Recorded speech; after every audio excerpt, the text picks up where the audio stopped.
السلام علیکم ورحمۃ اللہ وبرکاتہ۔ محترم سامعین کرام، سیرت النبی صلی اللہ علیہ وسلم کا یہ 31واں پارٹ ہے۔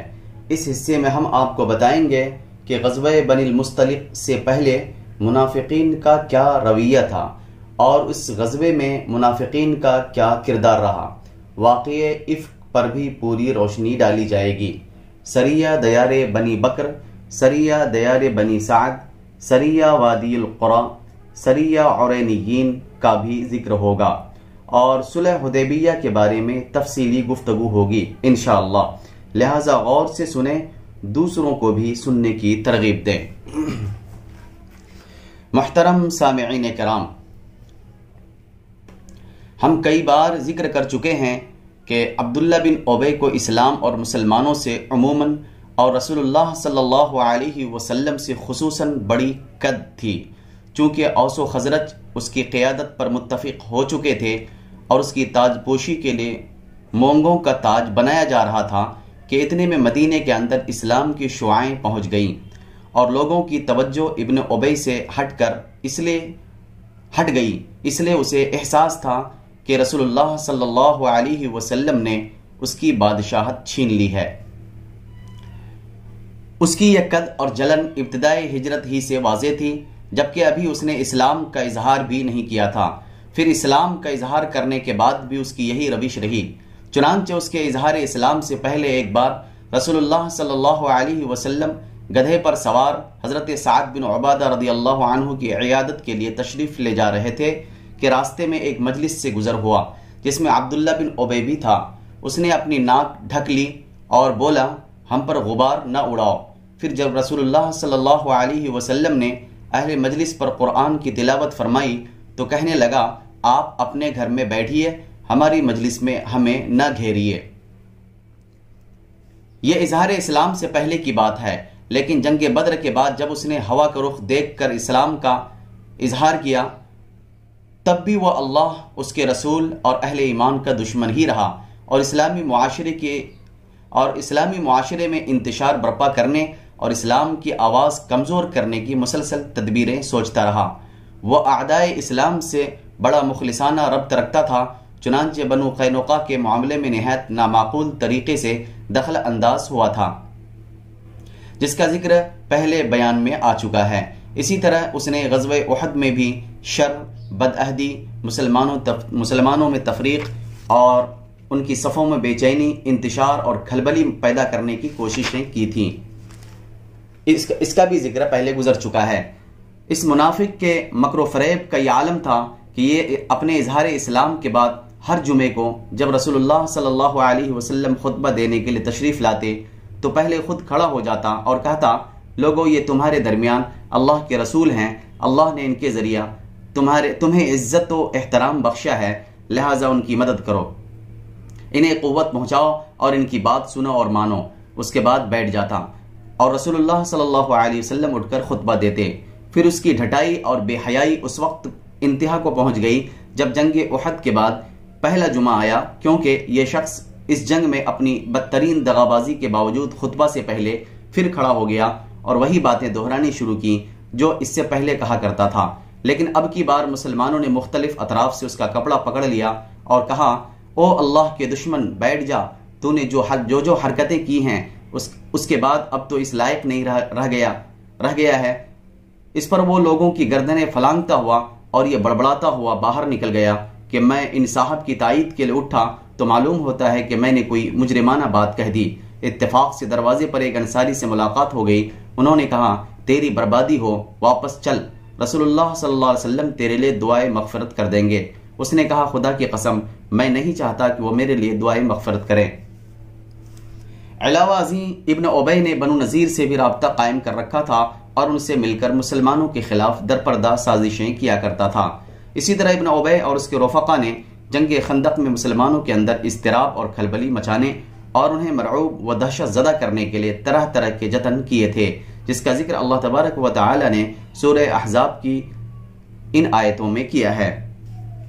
اعوذ باللہ من الشیطان الرجیم، بسم اللہ الرحمن الرحیم، وَإِذْ يَقُولُ الْمُنَافِقُونَ وَالَّذِينَ فِي قُلُوبِهِم مَّرَضٌ مَّا وَعَدَنَا اللَّهُ وَرَسُولُهُ إِلَّا غُرُورًا وَإِذْ قَالَتْ طَائِفَةٌ مِّنْهُمْ يَا أَهْلَ يَثْرِبَ لَا مُقَامَ لَكُمْ فَارْجِعُوا وَيَسْتَأْذِنُ فَرِيقٌ مِّنْهُمُ النَّبِيَّ يَقُولُونَ إِنَّ بُيُوتَنَا عَوْرَةٌ وَمَا هِيَ بِعَوْرَةٍ إن يريدون إلا فرارا ولو دخلت عليهم من أقطارها ثم سئلوا الفتنة لآتوها وما تلبثوا بها إلا يسيرا ولقد كانوا عاهدوا الله من قبل لا يولون الأدبار وكان عهد الله مسؤولا قل لن ينفعكم الفرار إن فررتم من الموت أو القتل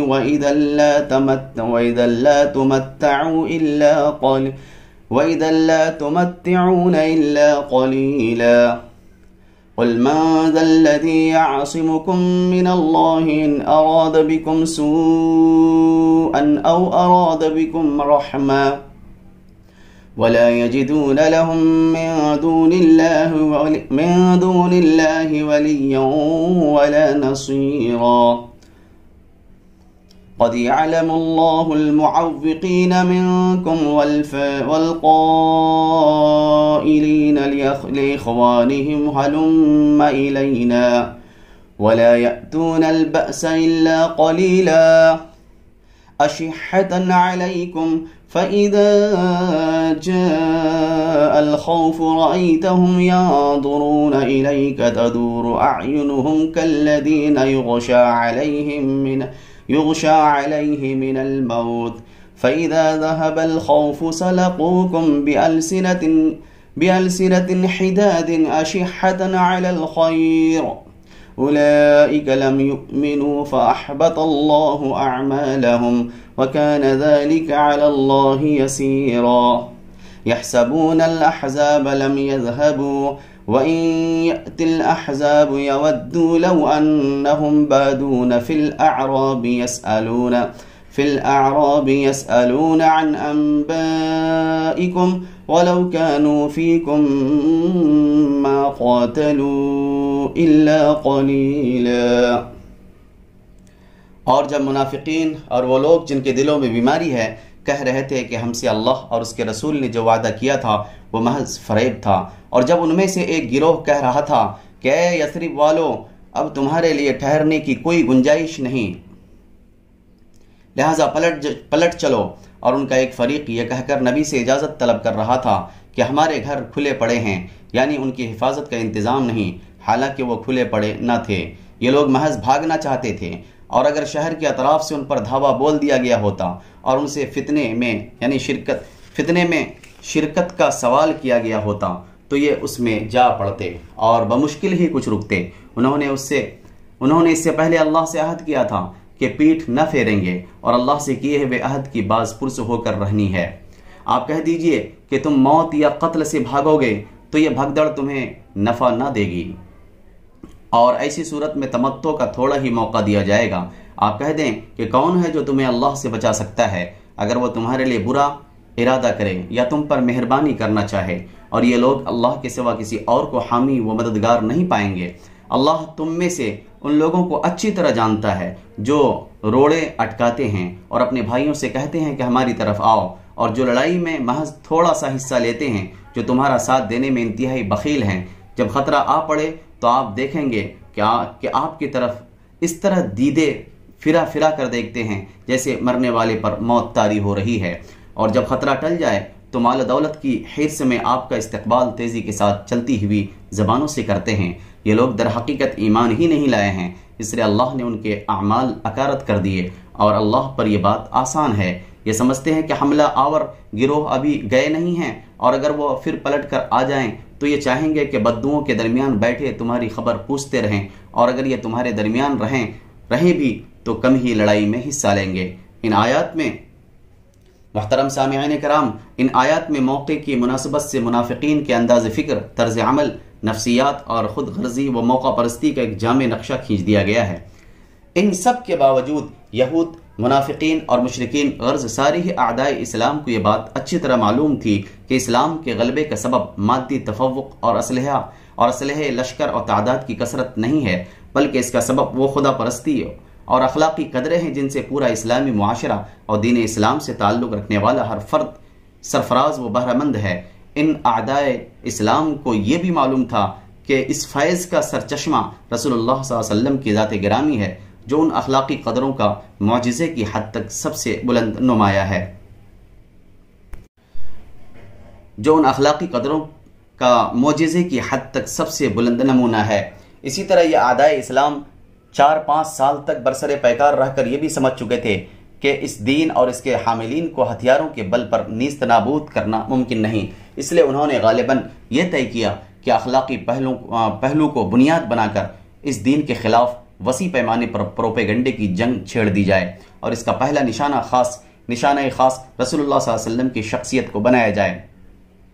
چونکہ منافقین مسلمانوں کی صف میں 5واں کالم تھے، مدینے ہی کے اندر رہتے تھے، مسلمانوں سے بلا تردد مل جل سکتے تھے اور ان کے احساسات کو کسی بھی مناسب موقع پر بآسانی بھڑکا سکتے تھے، اس لیے اس پروپیگنڈے کی ذمہ داری ان منافقین نے اپنے سر لی یا ان کے سر ڈالی گئی، اور عبداللہ بن ابی رئیس المنافقین نے اس کی قیادت کا بیڑا اٹھایا۔ ان کا یہ پروگرام اس وقت ذرا زیادہ کھل کر سامنے آیا جب حضرت زید بن حارثہ رضی اللہ عنہ نے حضرت زینب کو طلاق دی اور نبی کریم صلی اللہ علیہ وسلم نے ان سے شادی کی، چونکہ عرب کا دستور یہ چلا آ رہا تھا کہ وہ متبنہ منہ بولے بیٹے کو اپنے حقیقی لڑکے کا درجہ دیتے تھے اور اس کی بیوی کو حقیقی بیٹے کی بیوی کی طرح حرام سمجھتے تھے۔ اس لیے جب نبی کریم صلی اللہ علیہ وسلم نے حضرت زینب سے شادی کی تو منافقین کو نبی کریم صلی اللہ علیہ وسلم کے خلاف شور و شغب برپا کرنے کے لیے اپنی دانست میں 2 کمزور پہلو ہاتھ آئے۔ ایک یہ ہے کہ حضرت زینب آپ کی 5ویں بیوی تھیں، جبکہ قرآن نے 4 سے زیادہ بیویاں رکھنے کی اجازت نہیں دی ہے، اس لیے یہ شادی کیوں کر درست ہو سکتی ہے۔ دوسرے یہ کہ زینب آپ کے بیٹے یعنی منہ بولے بیٹے کی بیوی تھی، اس لیے عرب دستور کے مطابق ان سے شادی کرنا نہایت سنگین جرم اور زبردست گناہ تھا۔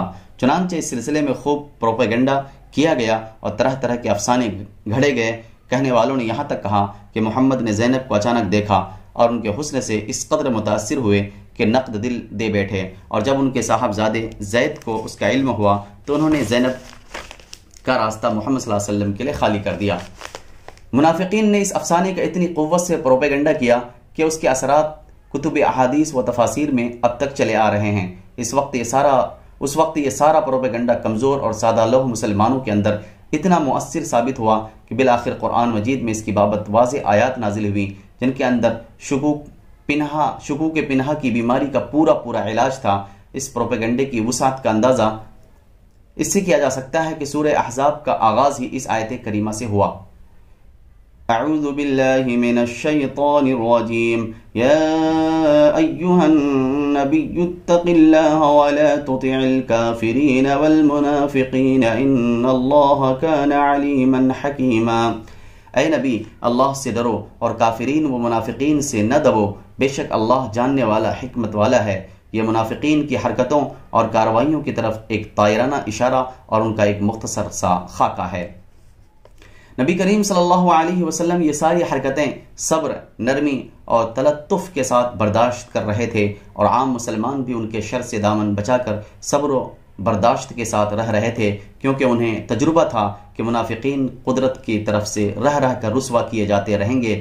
چنانچہ ارشاد ہے اولا يرون انهم يفتنون في كل عام مرة او مرتين ثم لا يتوبون ولا هم يذكرون۔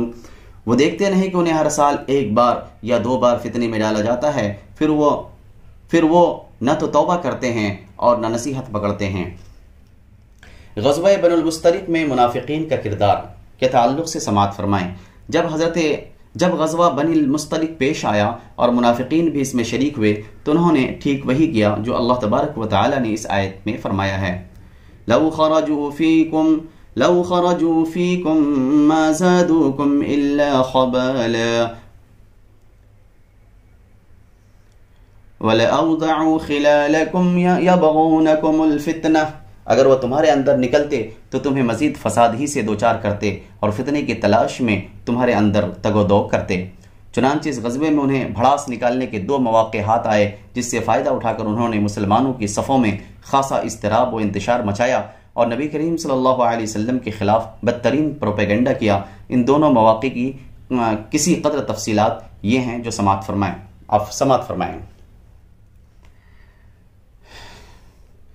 محترم سامعین کرام، رسول اللہ صلی اللہ علیہ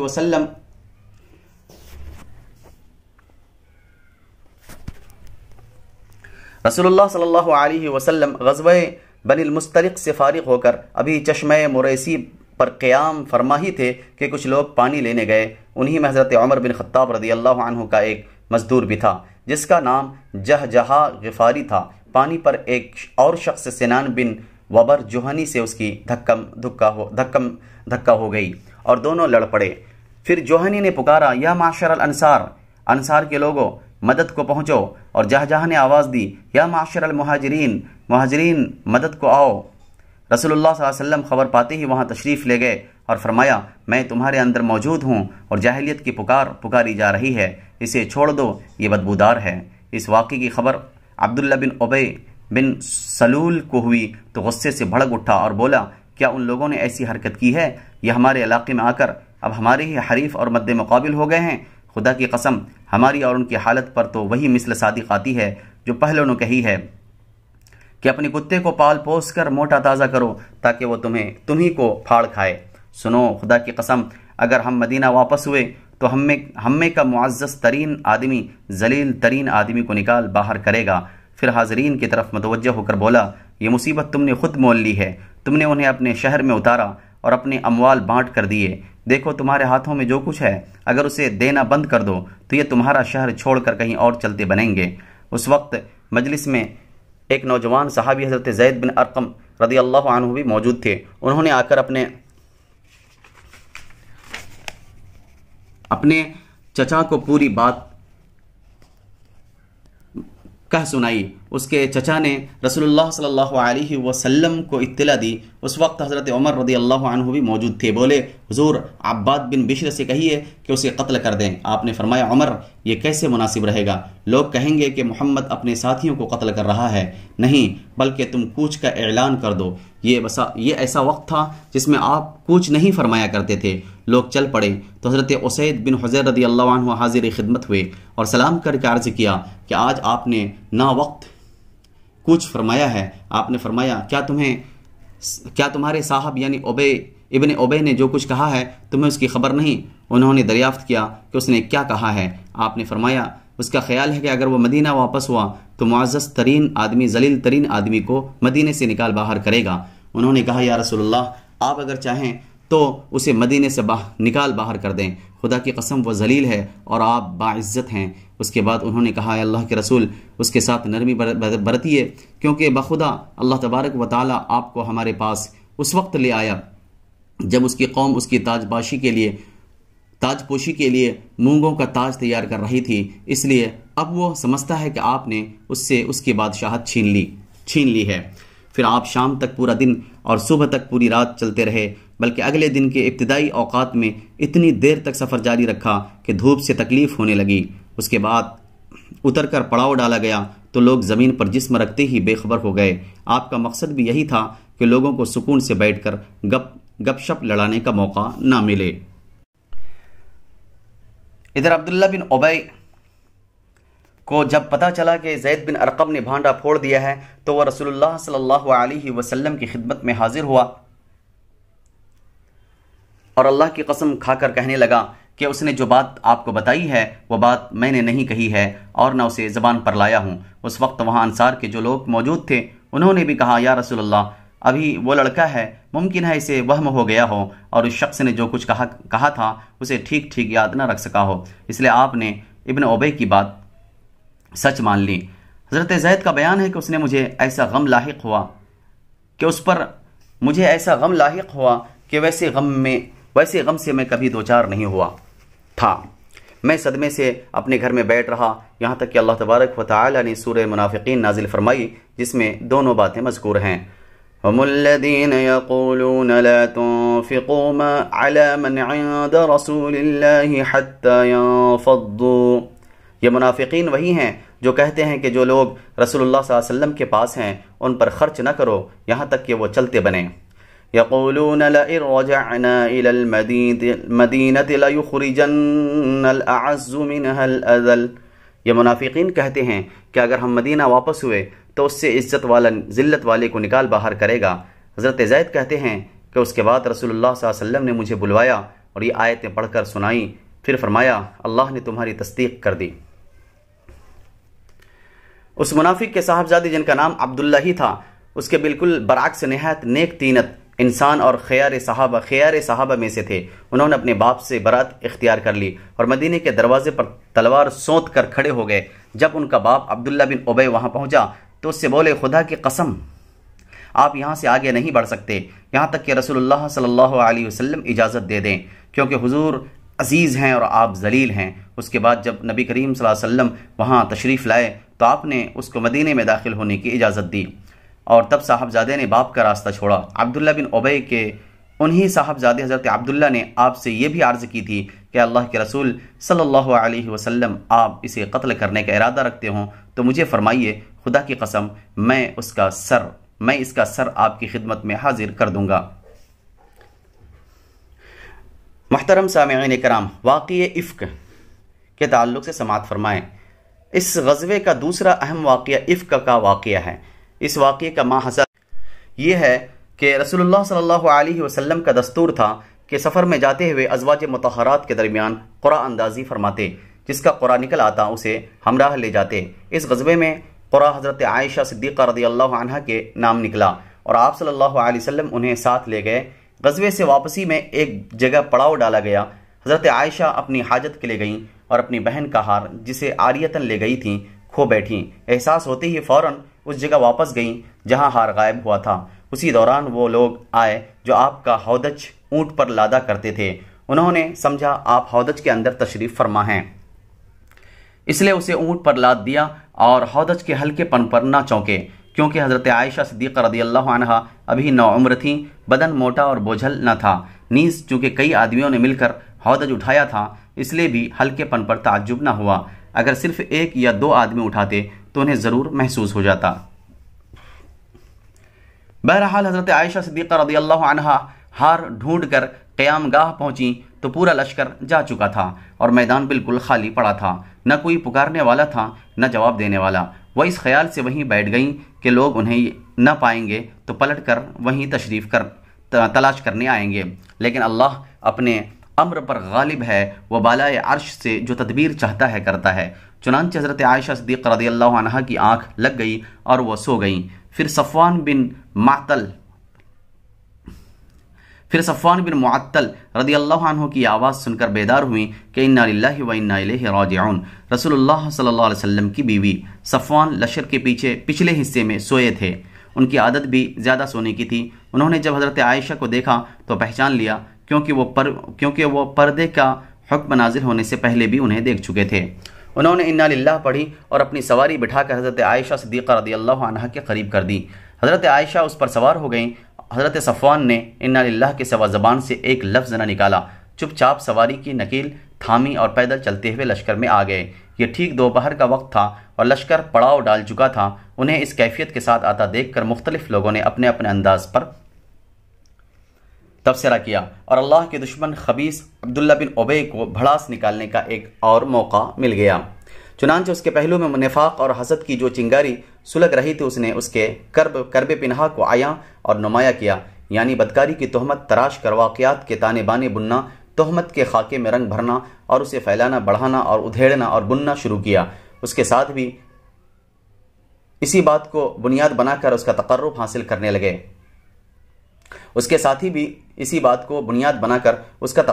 کرنے لگے۔ اور جب مدینہ آئے تو ان تہمت تراشوں نے خوب جم کر پروپیگنڈا کیا۔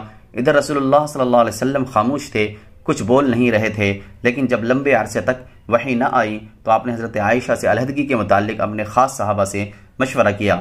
حضرت علی رضی اللہ عنہ نے صراحت کیے بغیر اشاروں میں مشورہ دیا کہ آپ ان سے علیحدگی اختیار کر کے کسی اور سے شادی کر لیں، لیکن حضرت اسامہ وغیرہ نے مشورہ دیا کہ آپ انہیں اپنی زوجیت میں برقرار رکھیں اور دشمنوں کی بات پر کان نہ دھریں۔ اس کے بعد آپ نے ممبر پر کھڑے ہو کر عبداللہ بن ابی کو ابی کی ایذا رسانیوں سے نجات دلانے کی طرف توجہ دلائی۔ اس پر حضرت سعد بن معاذ رضی اللہ عنہ نے رغبت ظاہر کی کہ اسے قتل کر دیں، لیکن حضرت سعد بن عبادہ پر جب عبداللہ بن ابی کے قبیلہ خزرج کے سردار لیکن حضرت سعد بن عبادہ پر جو عبداللہ بن ابی کے قبیلہ خزرج کے سردار تھے، قبائلی حمیت غالب آ گئی اور دونوں طرف سے ترش کلامی ہو گئی، جس کے نتیجے میں دونوں قبیلے بھڑک اٹھے۔ رسول اللہ صلی اللہ علیہ وسلم نے خاصی مشکل سے انہیں خاموش کیا، پھر خود بھی خاموش ہو گئے۔ معزز سامعین کرام، ادھر حضرت عائشہ صدیقہ رضی اللہ عنہ کا حال یہ تھا کہ وہ غزوے سے واپس آتے ہی بیمار پڑ گئیں اور 1 مہینے تک مسلسل بیمار رہیں۔ انہیں اس تہمت کے بارے میں کچھ بھی معلوم نہ تھا، البتہ انہیں یہ بات کھٹکتی رہتی تھی کہ بیماری کی حالت میں رسول اللہ صلی اللہ علیہ وسلم کی طرف سے جو لطف و عنایت ہوا کرتی تھی اب وہ نظر نہیں آ رہی ہے۔ بیماری ختم ہوئی تو وہ ایک رات ام مستح کے ہمراہ قضاء حاجت کے لیے میدان میں گئیں۔ اتفاق سے ام مستح اپنی چادر میں پھنس کر پھسل گئیں اور اس پر انہوں نے اپنے بیٹے کو بد دعا دی۔ حضرت عائشہ صدیقہ رضی اللہ عنہا نے اس حرکت پر انہیں ٹوکا تو انہوں نے حضرت عائشہ کو یہ بتلانے کے لیے کہ میرا بیٹا بھی پروپیگنڈے کے جرم میں شریک ہے، تہمت کا واقعہ سنایا۔ حضرت عائشہ نے واپس آ کر اس خبر کا ٹھیک پتہ لگانے کی غرض سے رسول اللہ صلی اللہ علیہ وسلم سے والدین کے پاس جانے کی اجازت چاہی۔ پھر اجازت پا کر والدین کے پاس تشریف لے گئیں اور صورتحال کا یقینی طور پر علم ہو گیا تو بے اختیار رونے لگیں اور پھر 2 رات اور 1 دن روتے گزر گیا۔ اس دوران نہ نیند کا سرما لگایا نہ آنسو کی جھڑی رکی۔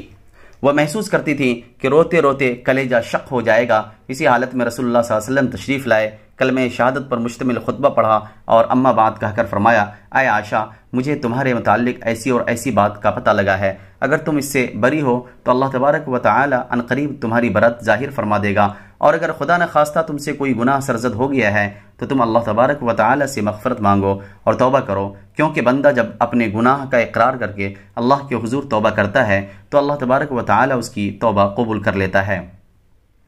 اس وقت حضرت عائشہ صدیقہ رضی اللہ عنہ کی آنسو ایک دم تھم گئے اور اب انہیں آنسو کا ایک قطرہ بھی محسوس نہ ہو رہا تھا۔ انہوں نے اپنے والدین سے کہا کہ وہ آپ کو جواب دیں، لیکن ان کی سمجھ میں نہ آیا کہ کیا جواب دیں۔ اس کے بعد حضرت عائشہ صدیقہ رضی اللہ عنہ نے خود ہی کہا، واللہ میں جانتی ہوں کہ یہ بات سنتے سنتے آپ لوگوں کے دلوں میں اچھی طرح بیٹھ گئی ہے اور آپ لوگوں نے اسے بالکل سچ سمجھ لیا ہے، اس لیے اب اگر میں یہ کہوں کہ میں بری ہوں اور اللہ خوب جانتا ہے کہ میں بری ہوں تو آپ لوگ میری بات سچ نہ سمجھیں گے، اور اگر میں کسی بات کا اعتراف کر لوں حالانکہ اللہ خوب جانتا ہے کہ میں اس سے بری ہوں تو آپ لوگ صحیح مان لیں گے۔ ایسی صورت میں واللہ میرے لیے اور آپ لوگوں کے لیے وہی مثل ہے جسے حضرت یوسف علیہ السلام کے والد نے کہا تھا، فَصَبْرٌ جَمِيلٌ وَاللَّهُ الْمُسْتَعَانُ عَلَى مَا تَصِفُونَ، صبر ہی بہتر ہے اور تم لوگ جو کہتے ہو اس پر اللہ کی مدد مطلوب ہے۔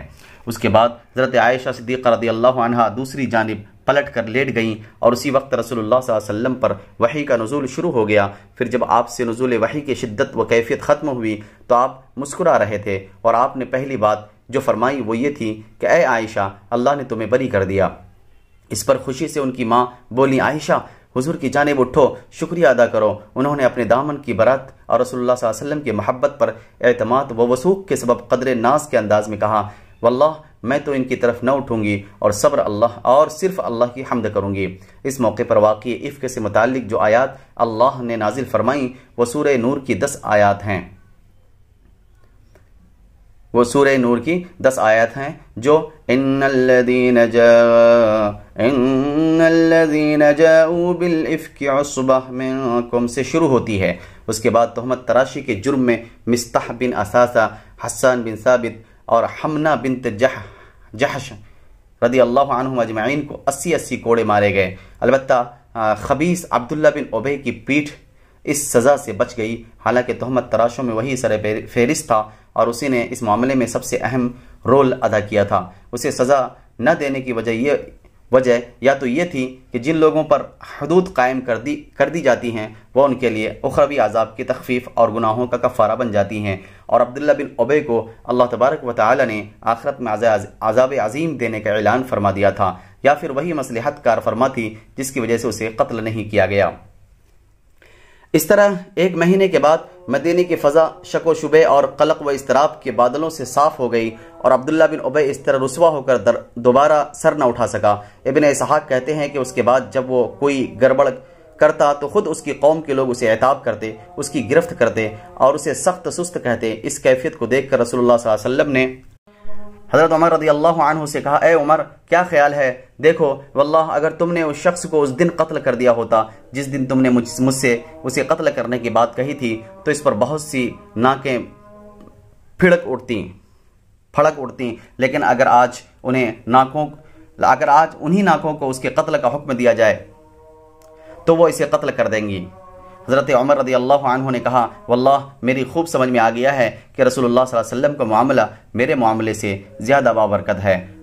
وآخر دعوانا الحمدللہ رب العالمین۔ محترم سامعین کرام، میں معذرت خواہ ہوں کہ ابھی بات مکمل نہیں ہوئی ہے، اس لیے مزید کچھ باتیں اور سن لیں۔ غزوہ مریسی کے بعد کی فوجی مہمات کے بارے میں بھی سن لیں۔ سریہ دیار بنی کلب، علاقہ دومت الجندن، یہ سریہ حضرت عبد الرحمن بن عوف رضی اللہ عنہ کی قیادت میں شعبان 6 ہجری میں بھیجا گیا۔ رسول اللہ صلی اللہ علیہ وسلم نے انہیں اپنے سامنے بٹھا کر خود اپنے دستے مبارک سے پگڑی باندھی اور لڑائی میں سب سے اچھی صورت اختیار کرنے کی وصیت فرمائی، اور فرمایا کہ اگر وہ لوگ تمہاری اطاعت کر لیں تو تم ان کی بادشاہ کی لڑکی سے شادی کر لینا۔ حضرت عبد الرحمن بن عوف رضی اللہ عنہ نے وہاں پہنچ کر 3 روز پیہم اسلام کی دعوت دی۔ بالآخر قوم نے اسلام قبول کر لیا۔ پھر حضرت عبد الرحمن بن عوف رضی اللہ عنہ نے تماظر بنت اسبغ سے شادی کی۔ یہی حضرت عبد الرحمن کے صاحبزادے ابو سلمہ کی ماں ہیں۔ اس خاتون کے والد اپنی قوم کے سردار اور بادشاہ تھے۔ سریہ دیار بنی سعد، علاقہ فدق، یہ سریہ شعبان 6 ہجری میں حضرت علی رضی اللہ عنہ کی سرکردگی میں روانہ کیا گیا۔ اس کی وجہ یہ ہوئی کہ رسول اللہ صلی اللہ علیہ وسلم کو معلوم ہوا کہ بنو سعد کی ایک جمعیت یہود کو کمک پہنچانا چاہتی ہے، لہٰذا آپ نے حضرت علی رضی اللہ عنہ کو 200 آدمی دے کر روانہ فرمایا۔ یہ لوگ رات میں سفر کرتے اور دن میں چھپے رہتے تھے۔ آخر ایک جاسوس گرفت میں آیا اور اس نے اقرار کیا کہ ان لوگوں نے خیبر کی کھجور کے عوض امداد فراہم کرنے کی پیشکش کی ہے۔ جاسوس نے یہ بھی بتلایا کہ بنو سعد نے کس جگہ جتھا بندی کی ہے، چنانچہ حضرت علی رضی اللہ عنہ نے ان پر شبخون مار کر 500 اونٹ اور 2000 بکریوں کا پر قبضہ کر لیا۔ البتہ بنو سعد اپنی عورتوں بچوں سمیت بھاگ نکلے۔ ان کا سردار وبر بن علیم تھا۔ سریہ وادی القرا، یہ سریہ حضرت ابو بکر صدیق رضی اللہ عنہ یا حضرت زید بن حارثہ رضی اللہ عنہ کے زیر قیادت رمضان 6 ہجری میں روانہ کیا گیا۔ اس کا سبب یہ تھا کہ بنو فزارہ کی ایک شاخ نے دھوکے سے رسول اللہ صلی اللہ علیہ وسلم کو قتل کرنے کا پروگرام بنایا تھا، لہٰذا آپ نے ابو بکر صدیق رضی اللہ عنہ کو روانہ فرمایا۔ حضرت سلمہ بن اکوع رضی اللہ عنہ کا بیان ہے کہ اس سریہ میں بھی آپ کے ساتھ تھا۔ جب ہم صبح کی نماز پڑھ چکے تو آپ کے حکم سے ہم لوگوں نے چھاپا مارا اور چشمے پر دھاوا بول دیا۔ ابو بکر صدیق رضی اللہ عنہ نے کچھ لوگوں کو قتل کیا۔ میں نے ایک گروہ کو دیکھا جس میں عورتیں اور بچے بھی تھے۔ مجھے اندیشہ ہوا کہ کہیں یہ لوگ مجھ سے پہلے پہاڑ پر نہ پہنچ جائیں، اس لیے میں نے ان کو جا لیا اور ان کے اور پہاڑ کے درمیان ایک تیر چلایا۔ تیر دیکھ کر یہ لوگ ٹھہر گئے۔ ان میں قرفہ نامی ایک عورت تھی جس کے اوپر ایک پرانی پوستین تھی، اس کے ساتھ اس کی بیٹی بھی تھی جو عرب کی خوبصورت ترین عورتوں میں سے تھی۔ میں ان سب کو ہانکتا ہوا ابو بکر صدیق رضی اللہ عنہ کے پاس لے آیا۔ انہوں نے وہ لڑکی مجھے عطا کی، لیکن میں نے اس کا کپڑا نہ کھولا۔ بعد میں رسول اللہ صلی اللہ علیہ وسلم نے یہ لڑکی حضرت سلمہ بن اکوع سے مانگ کر مکہ بھیج دی اور اس کے عوض وہاں کے متعدد مسلمان قیدیوں کو رہا کرا لیا۔ قرفہ ایک شیطان عورت تھی، نبی کریم صلی اللہ علیہ وسلم کے قتل کی تدبیریں کیا کرتی تھیں اور اس مقصد کے لیے اس نے اپنے خاندان کے 30 سوار بھی تیار کیے تھے، لہٰذا اسے ٹھیک بدلہ مل گیا اور اس کے 30 سوار مارے گئے۔ سریہ عرینیین، یہ سریہ شوال 6 ہجری میں حضرت کرز بن جابر فہری رضی اللہ عنہ کی قیادت میں روانہ کیا گیا۔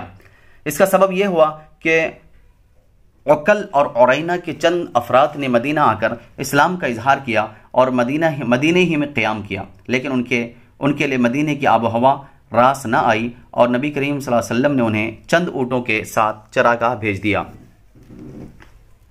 اور حکم دیا کہ اونٹوں کا دودھ اور پیشاب پئیں۔ جب یہ لوگ تندرست ہو گئے تو رسول اللہ صلی اللہ علیہ وسلم کے راعی کو قتل کر دیا، اونٹوں کو ہانک لے گئے اور اظہار اسلام کے بعد پھر کفر اختیار کیا۔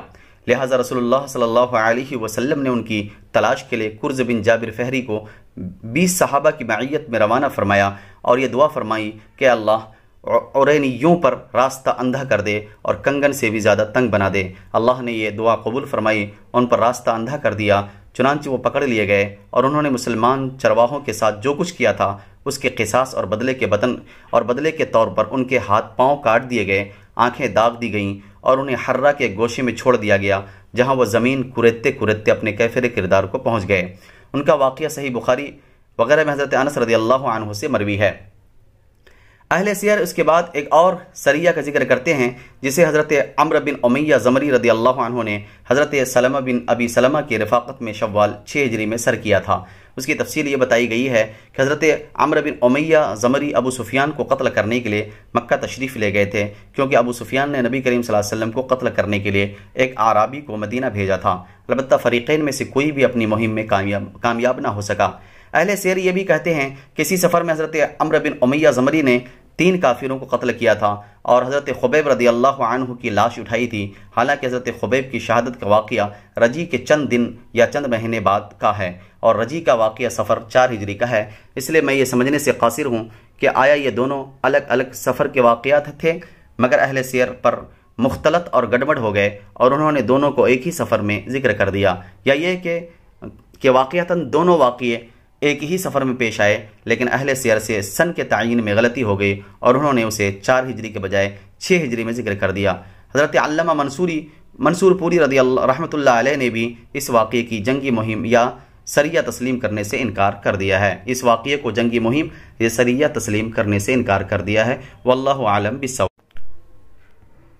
محترم سامعین کرام، یہ ہیں وہ سرایا اور غزوات جو جنگ احزاب وہ بنی قریظہ کے بعد پیش آئے۔ ان میں سے کسی بھی سریے یا غزوے میں کوئی سخت جنگ نہیں ہوئی، صرف بعض میں معمولی قسم کی جھڑپیں ہوئیں، لہٰذا ان مہموں کو جنگ کے بجائے طلایہ گردی، فوجی گشت اور تادیبی نقل و حرکت کہا جا سکتا ہے، جس کا مقصد ڈھیٹ بدوؤں اور اکڑے ہوئے دشمنوں کو خوفزدہ کرنا تھا۔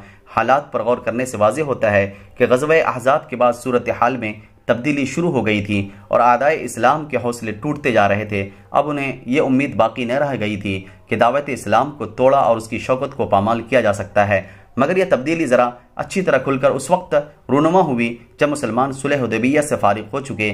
یہ صلح دراصل اسلامی قوت کا اعتراف اور اس بات پر مہر تصدیق تھی کہ اب اس قوت کو جزیرہ نما عرب میں باقی اور برقرار رکھنے سے کوئی طاقت نہیں روک سکتی۔